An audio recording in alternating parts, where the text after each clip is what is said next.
Buenas tardes con todos y todas. Pedimos disculpas por la demora en la conexión. Hemos tenido problemas, valga la redundancia, de conexión.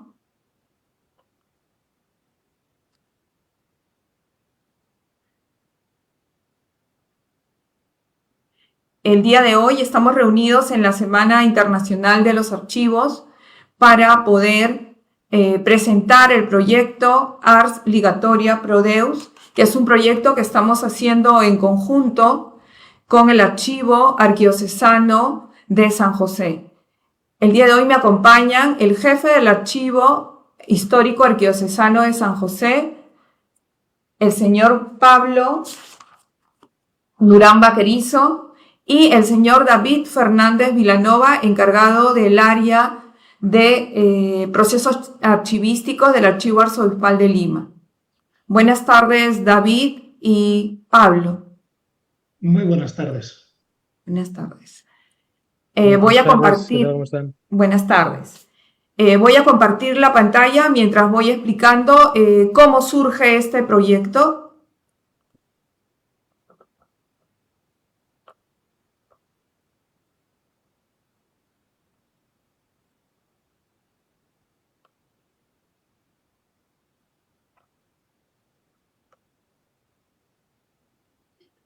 Vamos a esperar unos minutos.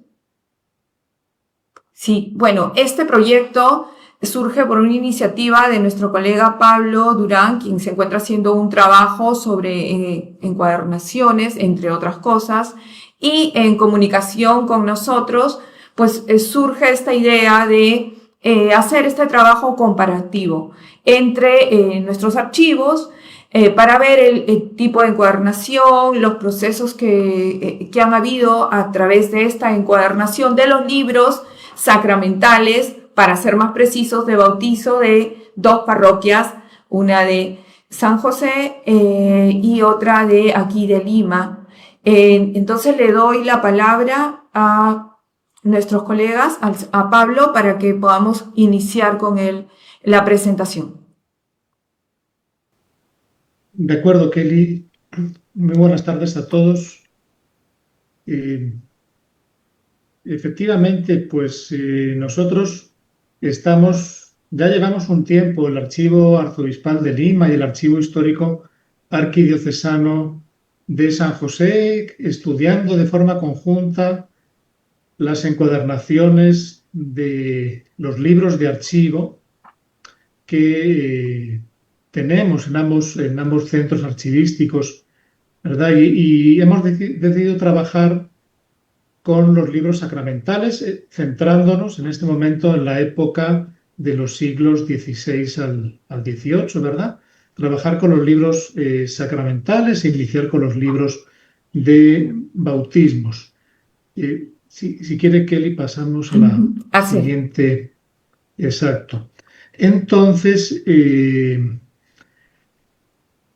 en el caso de los libros de bautismo de Cartago, que es la parroquia más antigua de Costa Rica, estos libros solo han conservado su encuadernación a partir del siglo XVIII, y por esa razón decidimos trabajar ese periodo de tiempo, de 1701 a 1800.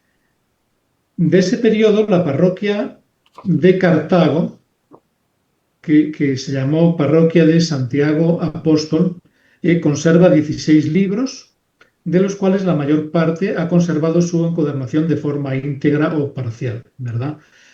Y en el caso de Lima, de las varias parroquias posibles, se seleccionó la parroquia de Santa Ana de Lima, la cual conserva 10 libros de bautismos, todos ellos con encuadernación.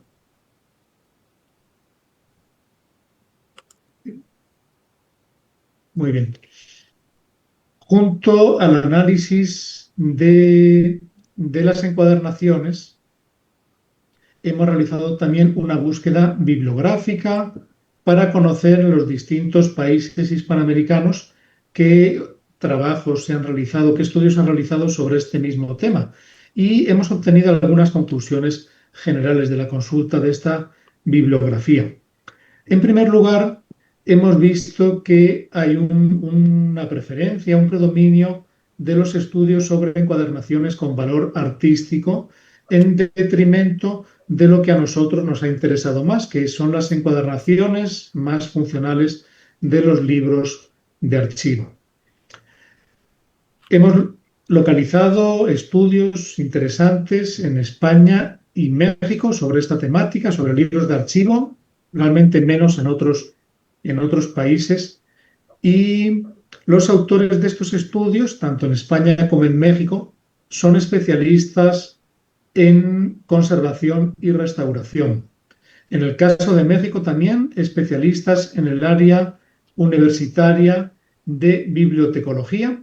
Y en el caso de España, también docentes y especialistas del área universitaria de Ciencias y Técnicas Historiográficas, que es el área de la carrera de Historia que engloba a las disciplinas de paleografía, diplomática, codicología y archivística.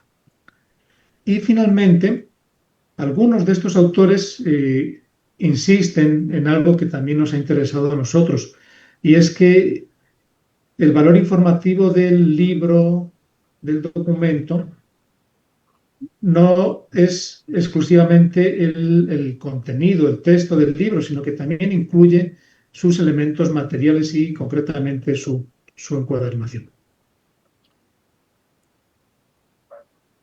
Muy bien. De algunas publicaciones interesantes de España y de México son las que les mostramos aquí. De España, María del Carmen Hidalgo Brinquis, en el año 2011, estudió las técnicas medievales para la elaboración del pergamino, del papel y muy especialmente, por lo que nos interesa ahora, los sistemas de encuadernación. E hizo este estudio a partir de la experiencia de la autora en el Servicio de Conservación y Restauración de Libros y Documentos del Instituto del Patrimonio Cultural de España, que es el centro de referencia a nivel nacional en España. En segundo lugar, Carmen Fernández y Javier Tacón, ambos restauradores, en un artículo publicado en el 2007, describen su trabajo de restauración de la encuadernación de un libro de acuerdos municipales conservado en el Archivo Histórico Municipal de Madrid, con amplio apoyo y complemento fotográfico de todo el proceso de restauración. Y en tercer lugar, destacamos la tesis de Yolanda Abad Méndez, defendida el año pasado, en 2025, sobre encuadernaciones en pergamino flexible en libros administrativos de los siglos XVI y XVII, de una institución que con el tiempo se convertiría en la Universidad de Sevilla. Y en el caso de México, dos estudios entre los varios posibles que podríamos destacar. En primer lugar, el de Thalía Edith Velasco Castelán, del año 2004, sobre la técnica de manufactura de las encuadernaciones coloniales del Archivo General de la Nación de México, en el que la autora, a partir de una muestra estadística, describe las encuadernaciones que se encuentran en el Archivo Nacional de México y además insiste en una idea que nosotros hemos retomado también en nuestro proyecto, que es tratar de identificar los libros que se fabricaron en blanco de forma completa y se dieron al escribano, ¿verdad? Y recibieron su escritura.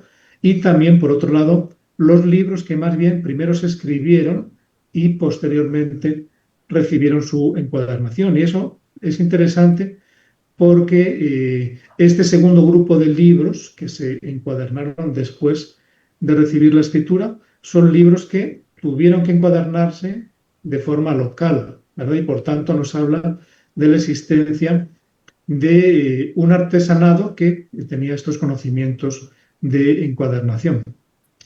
Y en segundo lugar, en el caso también de México, una publicación reciente del Archivo General de la Nación, concretamente un manual de identificación, registro y conservación de encuadernaciones de ese mismo archivo, en el que los autores que forman parte del departamento encargado de la preservación documental describen los elementos de la encuadernación a partir de los ejemplares conservados en ese archivo y dan directrices para su descripción. Es un aspecto también muy interesante. Ok. Ahora le damos paso, gracias Pablo, a Sí, David. el micrófono. Ah.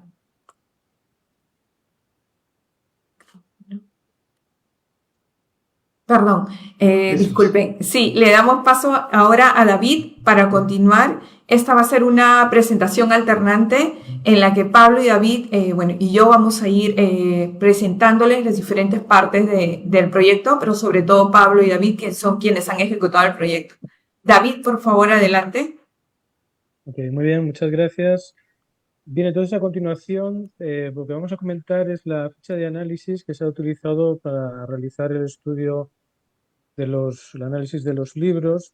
La ficha de análisis está basada en una de las publicaciones que les acaba de comentar Pablo, la de Velasco Castellán, lleva a cabo pues, un estudio de este tipo de encuadernaciones en el Archivo General de la Nación de México, ¿no? Entonces se ha hecho una adaptación de esa ficha porque es la que hemos considerado que era la más completa, también la más versátil y facilitaba más la recogida de información, ¿no?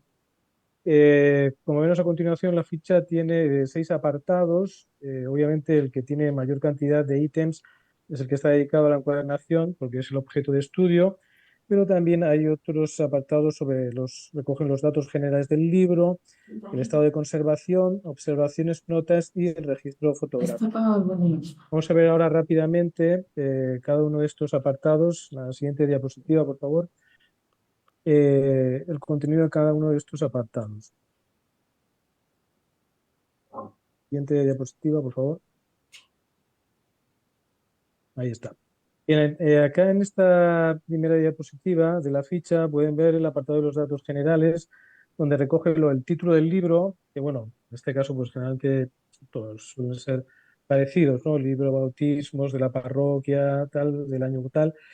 Después las fechas extremas, la foliación, es decir, la cantidad de folios que tiene y las medidas, ¿no? El alto y el ancho, sobre todo, también el grosor.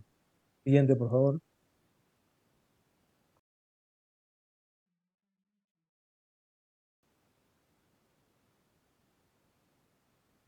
Bien, a continuación tienen el apartado dedicado a la encuadernación, como decía, tiene muchos más ítems, 36 exactamente. Los voy a describir rápidamente sin entrar en mucho detalle. Después ya, si quieren, pues en la parte de preguntas, pues si tienen alguna duda podemos comentarlo. Como en la ficha, es para marcar. Eso también es algo que consideramos que pues, la hacía muy versátil, ¿no? Cada ítem tiene cada una de las opciones en las cuales pues, se marca, ¿no? Simplemente la que corresponde, ¿no? El primer ítem hace referencia al tipo de encuadernación, si es una encuadernación de cartera o no, si es de piel o de cuero o de pergamino flojo o semiflojo, es decir, si tiene refuerzo dentro de las tapas o no, ¿no?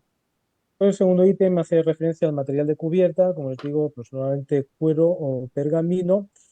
El tercer ítem hace referencia a las pestañas, es decir, a la vuelta de la cubierta, si existen o no, si se han conservado, si son regulares o irregulares. El cuarto ítem hace referencia al soporte de las tapas, es decir, si existe un refuerzo dentro de las tapas, puede ser pues, normalmente de cartón o de papel. Después el quinto ítem hace referencia a las solapas, esto es en referencia a las encuadernaciones de cartera, ¿no? A la solapa que cierra la tapa delantera. El sexto, séptimo y octavo ítem hace referencia a los sistemas de cierre, ¿no? Es decir, que suelen ser con lazos o con lazo y botón. El ítem 9 y el número 10 hace referencia al lomo del libro, si tiene nervios marcados o no, y si este está pegado o no, o sea, el lomo de la cubierta al lomo del libro, ¿no? El ítem número 11 hace referencia al sistema de unión del cuerpo del libro, es decir, del taco de hojas, de cuadernillos, a la cubierta. Y después los ítems número 12, 13, 14, 15, 16 y 17 hace referencia a los sistemas de costura del libro, ¿no? El tipo de cosillo que se ha seguido, y los tipos de soporte, ¿no? De los nervios, ¿no? Sobre los cuales se ha cosido, cantidad, material, etcétera, ¿no? También a las cabezadas, ¿no? Si hay cabezadas o no hay cabezadas, si se han conservado o no. Después los ítems 18, 19 y 20 hace referencia a las guardas, el sistema de guardas, es decir, la primera hoja del libro que se pega a la contratapa. El número 21, que se denomina endose o enlomado, hace referencia a los refuerzos que podemos encontrar pegados sobre el lomo del libro, ¿no? 22, adhesivo, al adhesivo que se ha utilizado sobre el lomo del libro. Número 23, el cajo, es decir, al sistema de apertura, a la zona de apertura que tiene la tapa. Y después del número 24 hasta el número 30 hace referencia más o menos a los elementos decorativos, ¿no? En este caso, como veremos, se trata de encuadernaciones pues, muy austeras, ¿no? Con escasez de elementos decorativos.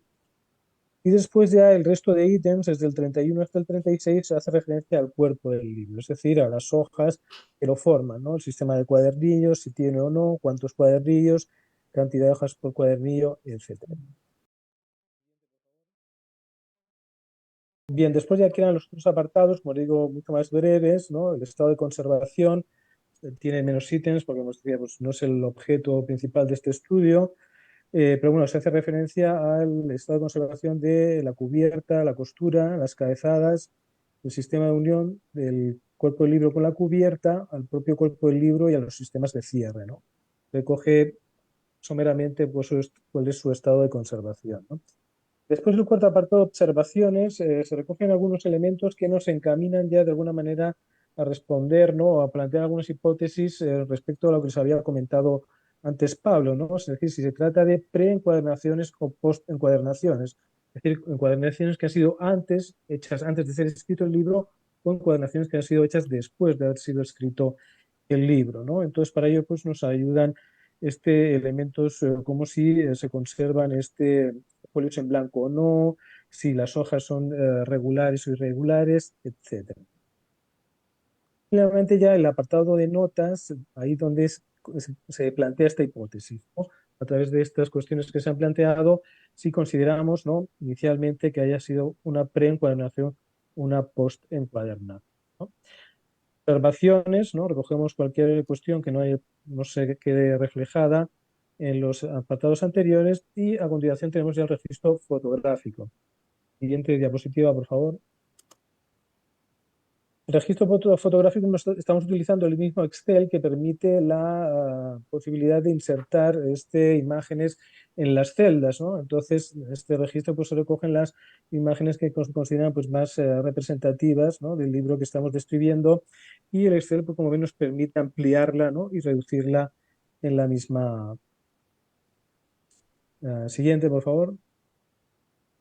Bien, a continuación pues doy paso a Pablo, que nos hablará del contexto histórico de la parroquia de Cartago. Muy bien, muchas gracias. Sí, es importante tener en cuenta el contexto histórico y geográfico donde se han realizado estas encuadernaciones. En el caso de Costa Rica, la población es Cartago, ¿verdad? Cartago fue la capital de la provincia de Costa Rica hasta la independencia del país en 1821. Y tanto Cartago como Costa Rica estaban en esa etapa dentro de la jurisdicción de la Audiencia de Guatemala.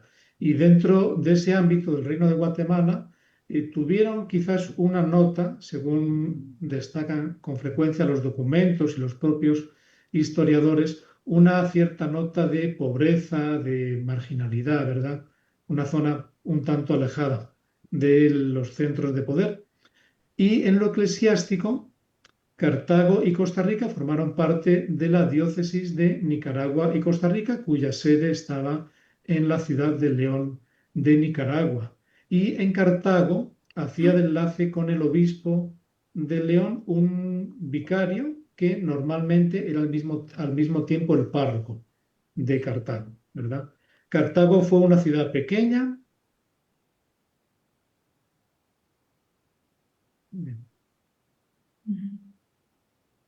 Si quieren, volvemos a la imagen diapositiva anterior. Un momentito. Perdón. Disculpa. Eso es. Cartago fue una ciudad pequeña. El obispo de León en 1751 informaba que tenía unos 4.000 habitantes, una ciudad pequeña del interior de la provincia, del sector oriental del Valle Central, situada a unos 1.400 metros de altitud y caracterizada por un clima en general húmedo, lluvioso, con una temporada o estación lluviosa extensa, larga, y una estación seca, pues corta. Y en esta ciudad, Cartago, hubo una sola parroquia, la parroquia de Santiago Apóstol, que no solo fue la única parroquia de la ciudad, sino que además durante mucho tiempo fue la única parroquia de un extenso entorno conocido como el Valle Central.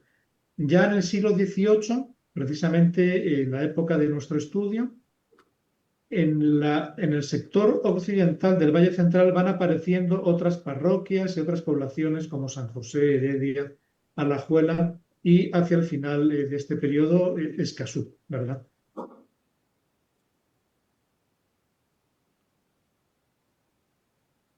Okay. Pasemos a la parte de Lima. Sí, ahora. así es. Gracias, Pablo. Vamos a esperar un momentito, que está un poquito lento. Bueno, en el caso de Lima, lo que vamos a ver es la parroquia de Santa Ana, como ya lo han venido diciendo mis compañeros. Un momento.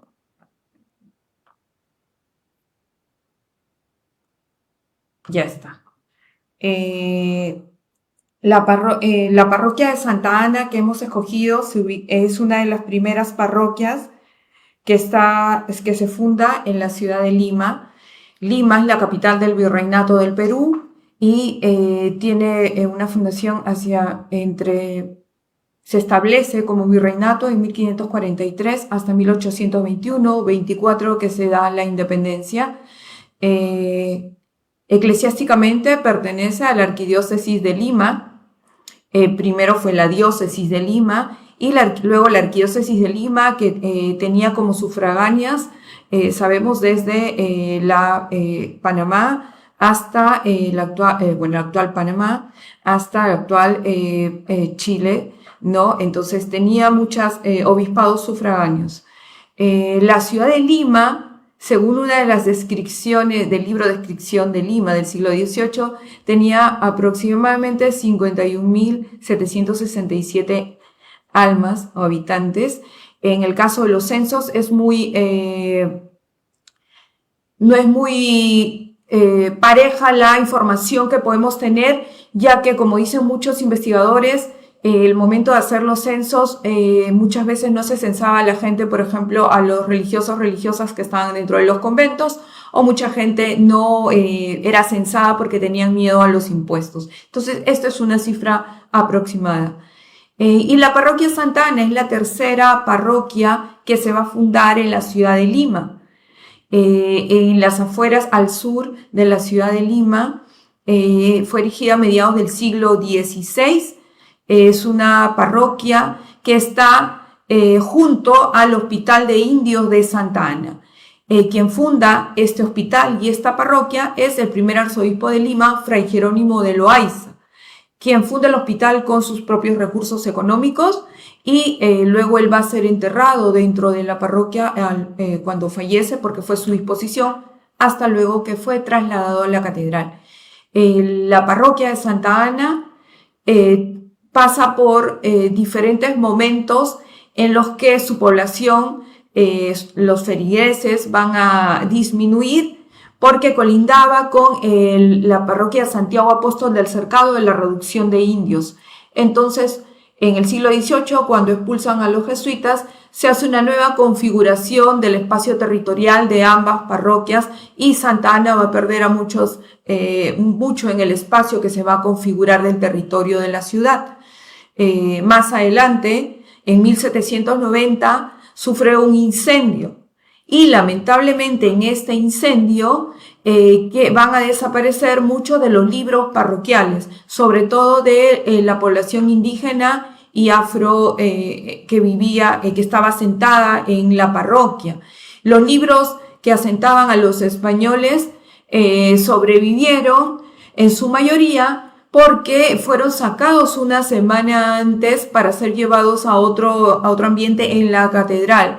Esta información la podemos tener gracias a una anotación que hace el párroco pasado el incendio en uno de los libros sacramentales de bautizo de la parroquia Santa Ana. Entonces, gran parte de la pérdida de los libros parroquiales del primer siglo de la parroquia es debido a este incendio que arrasó con casi toda el templo, el interior del templo, y pues bueno, ahí se pierde mucho de lo que había en el archivo, no solo los libros parroquiales, sino la documentación de las obras pías, las capellanías y que ellos manejaban.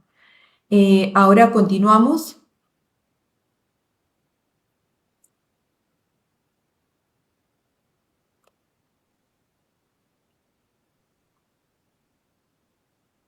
No cambia.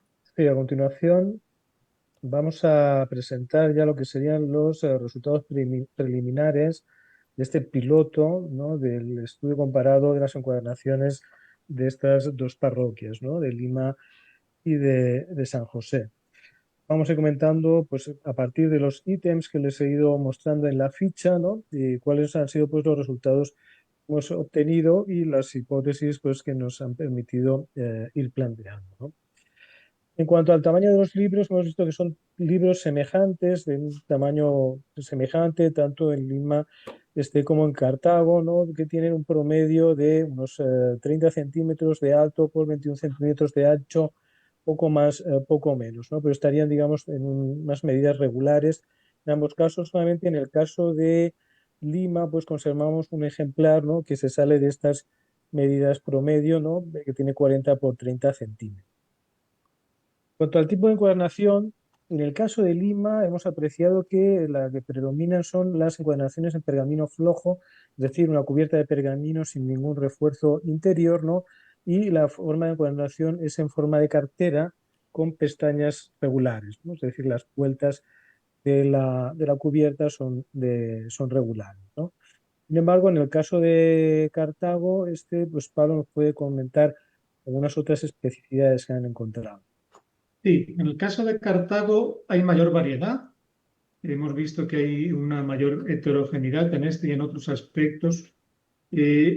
Alternan los dos materiales, cuero y pergamino. También los dos tipos, encuadernaciones de cartera, encuadernaciones simples, por tanto sin solapa, y cualquiera de las dos con pestañas regulares, irregulares o incluso sin pestañas, ¿verdad? Okay. Después el siguiente ítem, ¿no?, que sería el relativo a los sistemas de cierre. En ambos casos hemos encontrado que hay correspondencia entre el sistema de cierre y el tipo de encuadernación. Es decir, las encuadernaciones de cartera normalmente tienen un sistema de cierre que es lazo con botón, y las encuadernaciones que no son de cartera, es decir, que no tienen solapa de cierre, pues normalmente se cierra simplemente con lazos, ¿no?, con lazos que salen de las dos tapas, de la de delante y la de atrás, ¿no?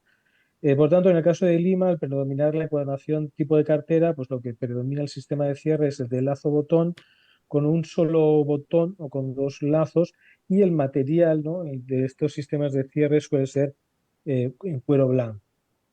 En el caso de Cartago... Sí. En Cartago, bueno, como tenemos los dos tipos de encuadernación, pues también tenemos los dos tipos de sistema de cierre, el de lazo-botón y el de dos lazos, ¿verdad? En el primer caso con un solo botón y en el segundo caso con dos lazos, predominando el cuero marrón, excepto en un libro que es de cartera realizada en pergamino, y también ese mismo pergamino es el material del sistema de cierre, en ese caso.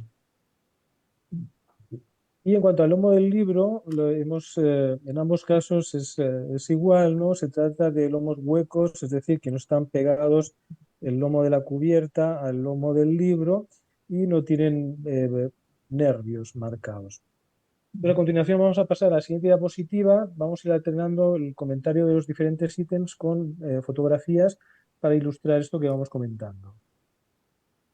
Muy bien, Bien, sí, tenemos en primer lugar unos ejemplares de Cartago. sí, en la mitad izquierda de la pantalla, dos libros de bautismo de Cartago. El primero de ellos es un libro, una encuadernación de cartera realizada en cuero y con su sistema de cierre de lazo, que se ha conservado muy bien el lazo, en cuero marrón, y el botón que se ha perdido, pero ha quedado en la marca del lugar donde iba, ¿verdad? Y el segundo libro, un libro de encuadernación normal, sencilla, realizada en pergamino y con los restos del sistema de los lazos que permitían cerrar el libro. Ok. En el caso de, en el caso de los dos ejemplares que mostramos de Lima, de Santa Ana, el número 3 y el número 9 de bautismos, el primer caso es el que tiene unas medidas un poco más grandes que les he comentado. Por eso vemos que en el sistema de cierre, pues ahí se aprecia el arranque de dos lazos, ¿no? Aunque no se han conservado. Esto seguramente por las mayores dimensiones que tenía el libro, ¿no? Como ven, se trata en ambos casos de encuadernaciones de pergamino. Y en el segundo caso, en el número 9, se ve, bueno, la encuadernación está muy bien conservada, la encuadernación de cartera, vemos la solapa con el sistema de cierre del lazo botón. Aquí tengo que hacer referencia a lo que comentaba Kelly. Este libro fue afectado por ese incendio del año de 1790. Agradezco aquí a mi compañero de archivo Juan Antonio Carrillo la información sobre este suceso. De manera que el interior de este libro, el cuerpo, las hojas están afectadas por el fuego y la encuadernación, como vemos, no. Por tanto, se trata de que es una encuadernación posterior, se ha reencuadernado, ¿no? Después de que haya sido afectado por el incendio, ¿no? Bien, siguiente, por favor. Bien, en cuanto al sistema de unión del cuerpo cubierta, en ambos casos es igual, en el 100% de los ejemplares analizados, ¿no? Se trata de enlazado, es decir, que se utilizan la extensión de los nervios sobre los cuales se ha hecho el cosido del libro para unirlos a la cubierta a través de perforación. En la costura también predomina a casi el 100% el cosido seguido sobre tres nervios, ¿no? Menos en algunos casos que puede haber algún nervio más, pero lo normal, lo cual está directamente ligado al tamaño del libro, es que sean tres nervios. Y sí que se ha visto la ausencia total de cabezadas. Este tipo de encuadernaciones que vemos no hemos encontrado evidencias de ello, ¿no? Se ha encontrado un libro que está cosido a diente de perro, ya no con este otro sistema de cosido seguido sobre nervios, ¿verdad? Y siguiendo también lo que hemos comentado para los elementos de cierre, ¿no? El cuero que se utiliza para los nervios, ¿no? O el material que se utiliza es cuero blanco. Muy bien, sí, en Cartago, en los libros de Cartago, predominan sin duda los libros que tienen tres nervios, pero excepcionalmente hay algunos que tienen solo dos nervios. El material en la mayoría de los libros de los nervios es cuero marrón, pero existen dos libros cuyos nervios son de cordel. Okay. En el caso de las guardas, en ambos casos el sistema de guardas que se ha detectado pues es la guarda pertenece al primer cuadernillo, ¿no? Y eso se apega, se adhiere sobre la contraria. Después, sobre el enlomado, es decir, los refuerzos que se han aplicado al lomo del libro, en ambos casos se han encontrado pues, una semejante cantidad de libros enlomados como no enlomados. En el caso de Lima, se ha detectado que estos refuerzos adheridos sobre el lomo del libro son de papel, pero algunos sí han utilizado pergamino. Y en el caso de Cartago, es los libros que tienen estos refuerzos en el lomo, solo se usó el papel. Okay. Después, el adhesivo, el que hace referencia al adhesivo que se aplica sobre el lomo del libro una vez que se ha cosido, pues en el caso de Lima sí se evidencia en la mayor parte de los casos pues la aplicación, ¿no? de cola de la época sobre el lomo del libro. Sí, mientras que en los libros de Cartago no se aprecia el uso de adhesivo Ok, sobre el veamos a lomo. continuación la siguiente diapositiva, algunas fotografías para ilustrar esto que estamos comentando. Ujú. Sí, en el primer libro, a la izquierda, de un libro de bautismos de Cartago, vemos ahí varios elementos. En primer lugar, en la parte izquierda, la guarda, actualmente desprendida, pero que originalmente estuvo adherida al reverso de la cubierta. Vemos también algunos eh, fragmentos de papel que se usaron para reforzar el lomo. Vemos los tres nervios de cuero marrón, ¿verdad? Y los lazos del sistema de cierre, ¿verdad? Y vemos también que la cubierta no tuvo pestaña en este caso. En el caso del ejemplar que tienen de Lima, se trata de este que les he mostrado antes, que es que había sido reencuadernado después del incendio. Aquí vemos la parte pues, interior de la tapa de pergamino. Aquí sí podemos ver que esas vueltas, ¿no?, de la cubierta pues, son completamente regulares, las pestañas de pergamino que se doblan hacia adentro. Vemos también la parte de dentro, la solapa de cartera, donde cierra, de donde sale el botón, y también los tres nervios, en este caso sí, de cuero blanco, a diferencia de los de Cartago, que se han utilizado para unir el cuerpo del libro con... Siguiente diapositiva, por favor. Bien, aquí tenemos algunos otros ejemplos sobre las costuras. Ajá, efectivamente, sí. Vemos en la parte izquierda nuevamente los libros 7 y 19 de bautismos de Cartago.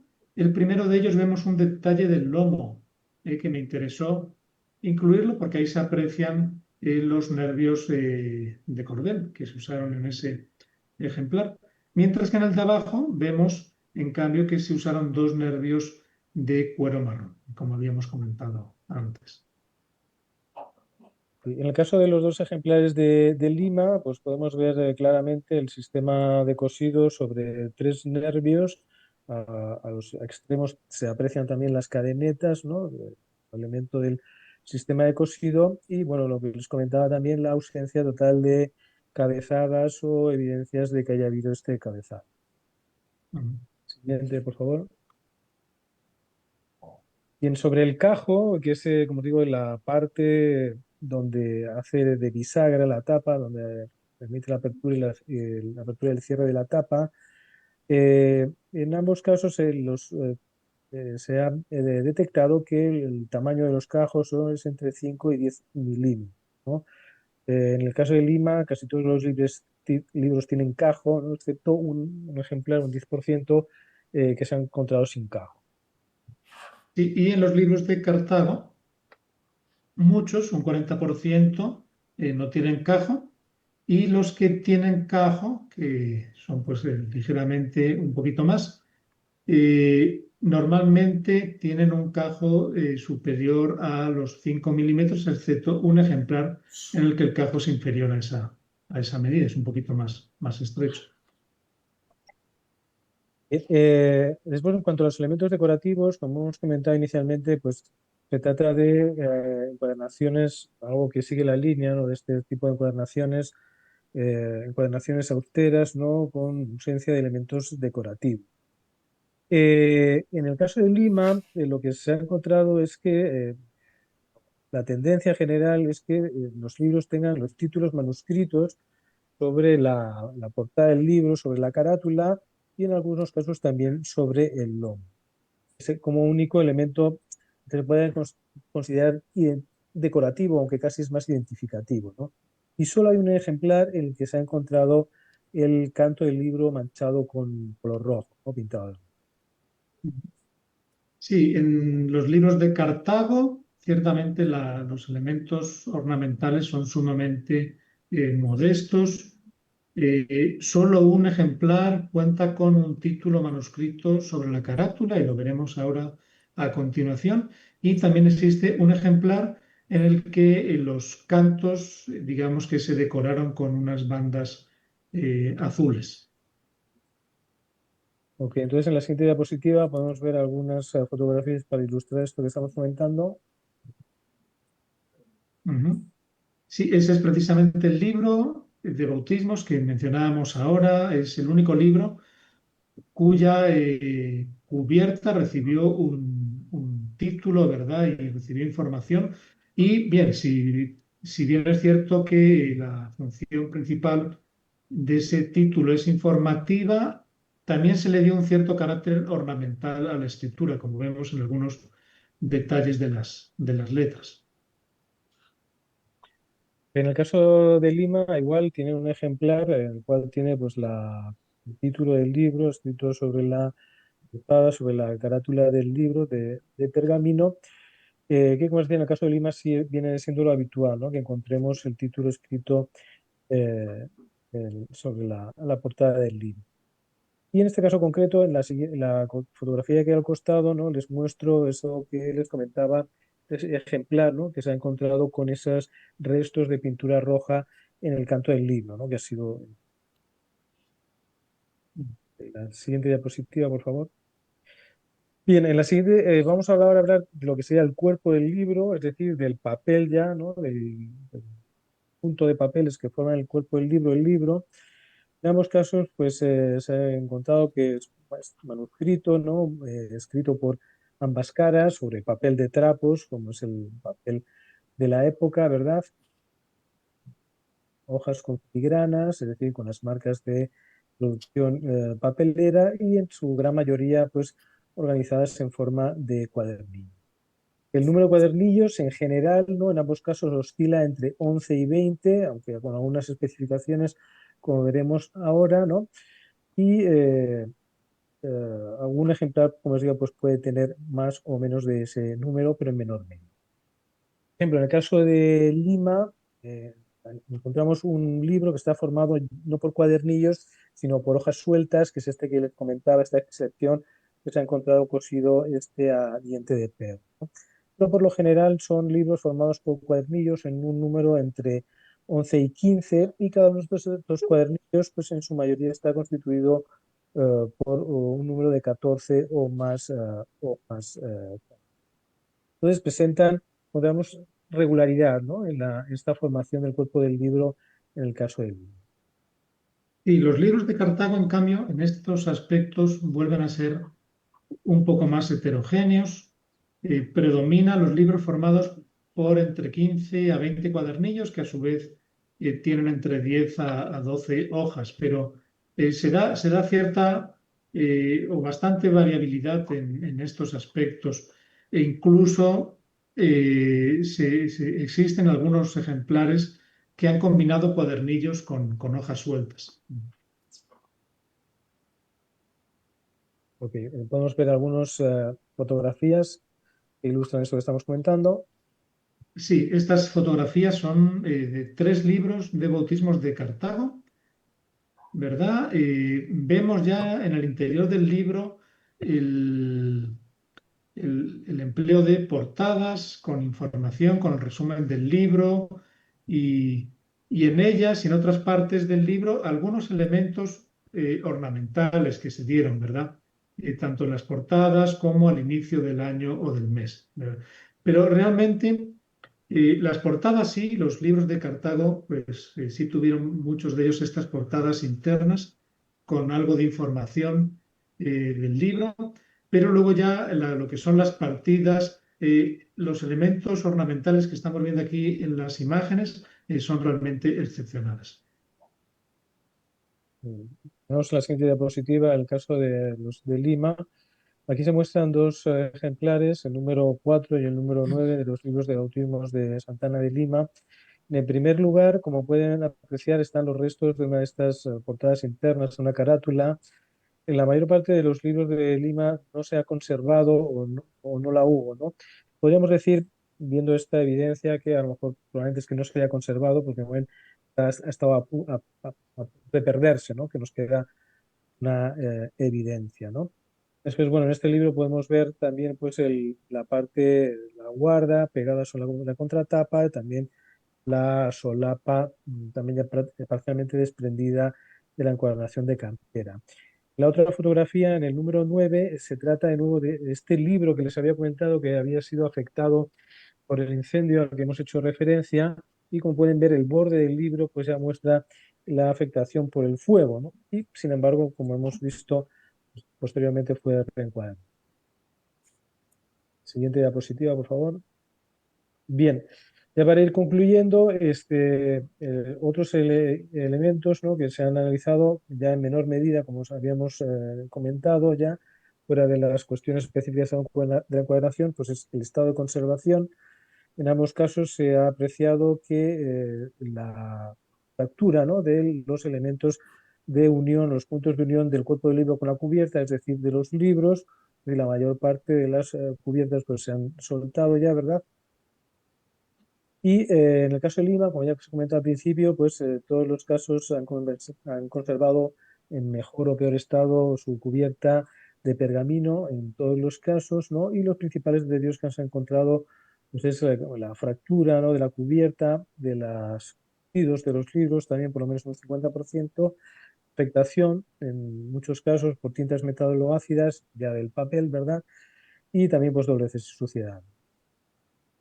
Sí, en los libros de Cartago, bueno, una primera característica que llama la atención es que solo una minoría ha conservado de forma íntegra la encuadernación y concretamente la cubierta de los libros. Además, como principales deterioros que hemos visto está el desgaste de las cubiertas, la rotura de las costuras y de los nervios, y también en un solo caso, ¿verdad?, de todos los analizados hemos visto una afectación por hongos, ¿verdad?, en la cubierta específicamente. Bien, ya después en la parte de las observaciones, donde hacemos referencia a algunas cuestiones puntuales, en ambos casos se ha detectado que se conserva la foliación original, ¿no?, consecutiva, con tinta de la época, y en ningún caso se ha apreciado pues que haya presencia de textos impresos intercalados. Como he comentado, en el caso de Lima son pocos ejemplares los que han conservado esta portada interna o esta carátula. Sí hay un porcentaje elevado que tienen índice de los libros, y una cuestión importante es que hay algunos ejemplares que tienen folios en blanco, ¿no? Ya será uno de los elementos que nos anda encaminando a plantear una hipótesis, esa posible pre-encuadernación o post-encuadernación, ¿no? Y además hay una regularidad, ¿no?, en los folios, ¿no?, que componen los cuadernillos. Sí, en los libros de Lima, bueno, en este aspecto los datos son distintos o bueno, parcialmente distintos a los de Lima, ¿verdad? En el caso de Cartago, porque la mayor parte sí han conservado su portada interna con ese resumen del contenido del libro. No cuentan con índice de nombres en ninguno de los libros de Cartago. No hay presencia de folios en blanco al final de los libros, y sí, lo que sí hemos detectado es que en algunos libros existen folios de distintas dimensiones. Bien, entonces estos elementos nos llevan a plantear pues unas hipótesis iniciales, como en el caso de Lima podríamos hablar de la posibilidad de que se trate de libros preencuadernados, es decir, que hayan sido encuadernados antes de su escritura, sobre todo pues a partir de esta regularidad, de esta presencia de folios en blanco, ¿verdad? Lo cual nos llevaría también a plantear si se trataría de producciones locales o tal vez importadas, ¿no? Serían elementos a comprobar, ¿no? Y en el caso de Cartago, pues nos llevaría a plantear la hipótesis, la posibilidad de que se trate sobre todo de post-encuadernación, es decir, encuadernaciones hechas después de la escritura del libro, ¿no? Bien, algunos Muy bien. ejemplos para ilustrar esto que estamos comentando.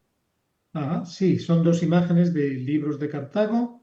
El primero, el libro de Bautismos 9, vemos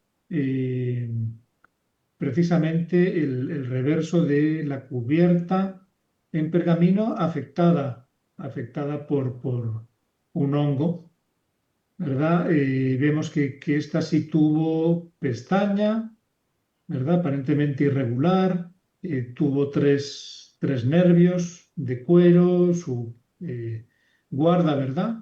Adherida a la cubierta, y vemos por el reverso de la cubierta el sistema de cierre, que era un lazo, también en este caso. Y en la imagen de la derecha, correspondiente al libro de Bautismo 7, vemos un ejemplo de la forma en que se foliaron estos libros de forma, digamos, coetánea.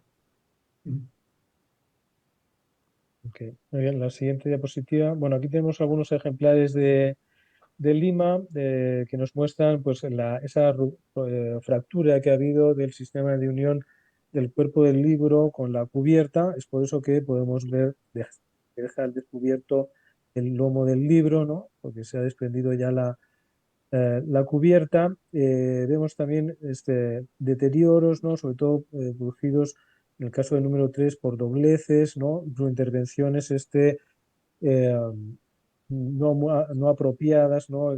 Hechas muy posteriormente, como con el uso de cinta adhesiva, ¿no? También vemos el interior de la cubierta de pergamino, pues los elementos de cierre, ¿no? Las sujeciones. Y en el caso de la imagen de la derecha, el número 9, vuelve a ser este ejemplar que, como os decía, ya se ha afectado por el fuego. En esta fotografía pues se ve mucho más, ¿no? Cómo ha sido esa afectación y después que se hizo una, una encuadernación nueva. Bien, y ya para finalizar, pues en conclusiones, ¿no? Podemos decir que se trata en general de encuadernaciones austeras propias de los libros de archivo y, como decimos en el caso de Lima, podríamos plantear la hipótesis, ¿no? de que se trate de libros preencuadernados, ¿no? Es decir, encuadernados antes de su escritura, lo cual, como les comentaba, pues habría que averiguar si se trata de una producción local o tal vez puedan ser importados. Y en el caso de Cartago, pues la hipótesis sería más bien que se trata de libros post-encuadernados, es decir, encuadernados, ¿no? después de haber sido escritos, ¿no? Como comentaba antes Pablo, por lo tanto, evidentemente una producción de carácter local, ¿no? Esto pues a raíz de algunos elementos que hemos comentado, ¿no? Que nos muestran, ¿no? En el caso de Lima, pues una mayor homogeneidad de los elementos de su fabricación, y en el caso de Cartago, pues mayor variabilidad, ¿no? En los elementos heterogéneos. Y en general, pues encontramos patrones comunes a nivel hispanoamericano a partir de los estudios que hemos visto pues, en otros países, sobre todo en el caso de México, pero también, como hemos podido ver, ahí existen, ¿no? diferencias locales, ¿no? Por lo tanto, creemos que es necesario, ¿no? que se sigan desarrollando más estudios, ¿no? En otros lugares, ¿no? de Hispanoamérica sobre este tipo de encuadernaciones para poder hallar esos puntos comunes, pero también esas especificidades de cada lugar. Por tanto, consideramos que es muy importante, ¿no? que a la hora de que los restauradores, ¿verdad? conservadores, intervengan en este tipo de libros, respeten, ¿no? En la mayor forma posible, ¿no? los elementos originales de las encuadernaciones, ¿no? para evitar la pérdida de información que, por lo tanto, pues, permita realizar este tipo de estudios. Muchas gracias, David. Sí, el Eh, micro, Kelly, creo que no sí. se te escucha. Ay, disculpen. Muchas gracias, David. Muchas gracias, Pablo. Este proyecto es un proyecto bastante interesante. Es un proyecto inicial para nosotros, Archivos Arquidiocesanos. Y como hemos estado conversando con David y con Pablo, sería muy interesante si existiesen algunos colegas de otros archivos de la región que quisieran unirse a este proyecto. Con mucho gusto, nosotros estamos abiertos a colaborar y aprender y conocer de las encuadernaciones en otros archivos arquidiocesanos o parroquiales de la región. No sé si existe alguna consulta, algún comentario adicional. Vamos a revisar por aquí. Bueno, algunos saludos. Y buenos deseos. No sé si para concluir, David y Pablo, ¿quieren agregar algo más? ¿Algún comentario adicional? Bueno, por mi parte, pues sí, sumarme a esa invitación, ¿verdad? Que hemos comentado internamente, sería muy bonito y muy enriquecedor el conocer también la forma de encuadernar en otros territorios, ¿verdad? En Así es. otros archivos de la región hispanoamericana. Así que, bueno, en ese sentido, pues completamente abiertos a recibir a nuevos integrantes a este proyecto. Muchas gracias, Pablo. Bien, David. bueno, yo comentar, uno de los objetivos, pues también, ¿verdad?, de este proyecto es la puesta en valor de este tipo de patrimonio documental, eh, más allá, pues, del contenido informativo que puedan tener a partir de su materialidad, ¿no? A partir de los elementos y las técnicas de información, ¿no? Entonces, contribuimos así, de esta manera, a dar a conocer, ¿verdad?, de una manera mucho más detallada este tipo de patrimonio documental, os digo, a través de su materialidad y por lo tanto a su puesta en valor. Por lo tanto, me sumo también a que invitar, ¿no?, a cualquier otros archivos, ¿verdad?, que puedan estar interesados en integrar el proyecto, hacerle la invitación. Perfecto. Muchas gracias, David. Muchas gracias a todos los que nos han estado acompañando.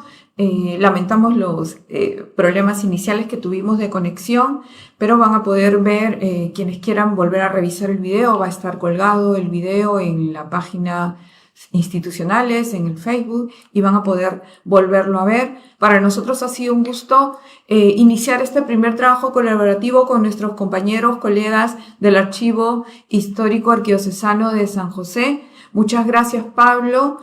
Muchas gracias a todos los demás compañeros que trabajan en el archivo. Gracias, David. Gracias a Juan Antonio Carrillo, que nos ha ayudado con las fotografías y con alguna información que él encontró valiosa en los libros. Es para nosotros importante dar a conocer este tipo de trabajos para poder tener, pues, en mayor, valga la redundancia, conocimiento de cómo fueron estas encuadernaciones, qué sucedió, cuál fue el contexto histórico. Entonces los invitamos a acompañarnos en nuestros próximos eventos y a seguir al Archivo Arquidiocesano de San José por las redes sociales, y a nosotros también, porque siempre estamos organizando ambos archivos diferentes actividades locales y también a nivel internacional. Muchas gracias a todos. Buenas tardes. Buenas tardes. Buenas tardes. Muchas gracias, buenas tardes.